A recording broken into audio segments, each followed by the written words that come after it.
আমি খুবই দুঃখিত যে আজকে সকালে একটা ফ্লাইটে আমাকে যশোর যেতে হচ্ছে। তবে এটা ঠিক যে আজকে বিশ্ব বিজ্ঞান দিবসে যেই জিনিসটা নিয়ে আমরা আলাপ করছি যে কৃত্রিম বুদ্ধিমত্তার নোবেল জয়। তার মানে হচ্ছে কি কৃত্রিম বুদ্ধিমত্তা কি আস্তে, আস্তে মানুষের পাশাপাশি নোবেল জয়ের জায়গায় হাত দিচ্ছে কিনা? তবে এটা ঠিক যে এখানে আরেকটা টেনশন আমি দেখছি কাজ করছে যে অফকোর্স কৃত্রিম বুদ্ধিমত্তার নোবেল জয় নিয়ে কথাবার্তা বলছে। এবার এর পাশাপাশি আরেকটা জিনিস হচ্ছে গিয়ে ইন্ডাস্ট্রি এবং একাডেমিয়ার মধ্যে একটা টেনশন কাজ করছে। আগে আমরা দেখতাম যে ইন্ডাস্ট্রির যারা আছেন তারাই সবচেয়ে বেশি এই নোবেল প্রাইজ বা এটার ব্যাপারে আসলে উনাদের পদচারণা বেশি ছিল। তবে এটা ঠিক যে এখন ইন্ডাস্ট্রিও কিন্তু আস্তে, আস্তে নোবেল প্রাইজের মতো জায়গায় চলে আসছে এবং সেখানে আমরা দেখছি যে এবার হচ্ছে গিয়ে নোবেল প্রাইজের যে ২ টো অংশ, একটা হচ্ছে গিয়ে কেমিস্ট্রি এবং আরেকটা ফিজিক্স।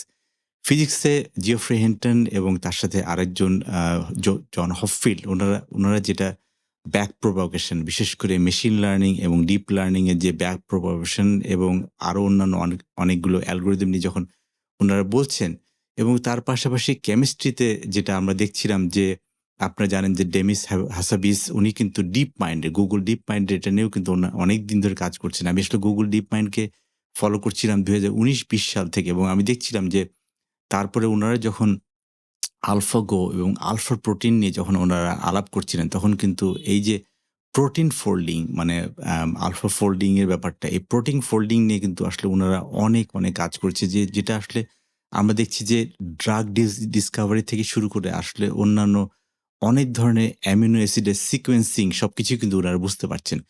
অ্যান্ড এটার পেছনে কিন্তু এআই আছে এবং তার পাশাপাশি মূল এআই যেটাকে আসলে আমরা বলছি যে ডিপ লার্নিং এবং ডিপ লার্নিং এর সবচেয়ে বড় অংশ হচ্ছে গিয়ে ব্যাক প্রপাগেশন।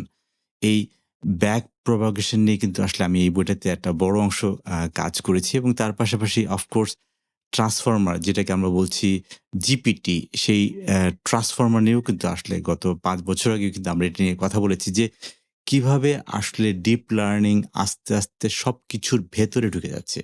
এবং এখানে সবচেয়ে বড় যে জিনিসটা আমি যদি সবাইকে দেখাতে চাই যে আসলে আমরা কিভাবে ডিপ লার্নিং বা এই অংশটা দিয়ে বা এইটা আসলে কিভাবে নোবেল প্রাইজে আসলে গেল সেটার কিছু আমরা North ধারণা American এখানে scientists have won যদি this আমরা year's Nobel একটু দেখাই। Prize for Physics. They were honored for their pioneering work on artificial intelligence and machine learning. Back in the 1980s, John Hopfield and Geoffrey Hinton set the stage for today's artificial intelligence by using physics to identify patterns in information. Their work now allows machines to mimic learning and remembering, functions that were previously thought to be the sole province of organic brains.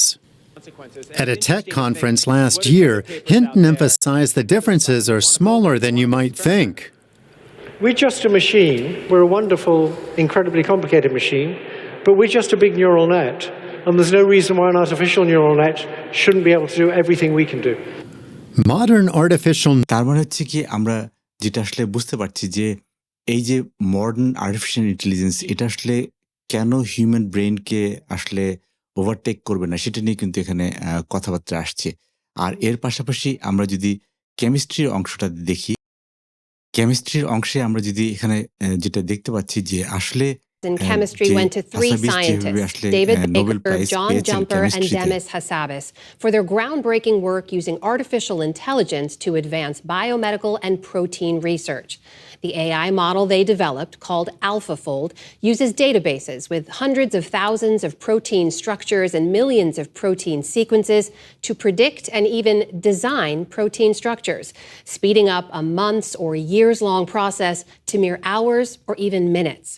AlphaFold was rolled out just 4 years ago and has since been cited in scientific studies more than 20,000 times. Joining us now from London is Demis Hassabis, co-founder and CEO of Google DeepMind and recipient of the Nobel Prize in Chemistry. Demis, congratulations and welcome. Thanks so much. Great to be here. So first and foremost, what did you think when you heard the news? Well, I was totally stunned, to be honest, and it still hasn't really sunk in even now, 24 hours later. So it just feels very surreal. So I'm going to try here in simplest terms, which is not simple at all, but to condense the work you and your colleagues have done. Basically, you and your colleague John Jumper discovered new and powerful ways to not only decode, but also design proteins using artificial intelligence. I'm not even going to try to understand the details of your work, but in terms of application, how could this impact future development of things like medicine and vaccines? What does it mean? Well, proteins are the kind of building blocks of life, really. So everything, all the functions that are in your body are kind of supported by proteins.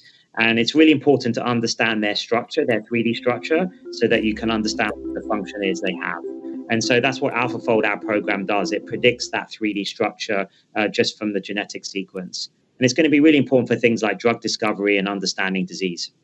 There was one scientist who reacted to the news of your award by calling your work.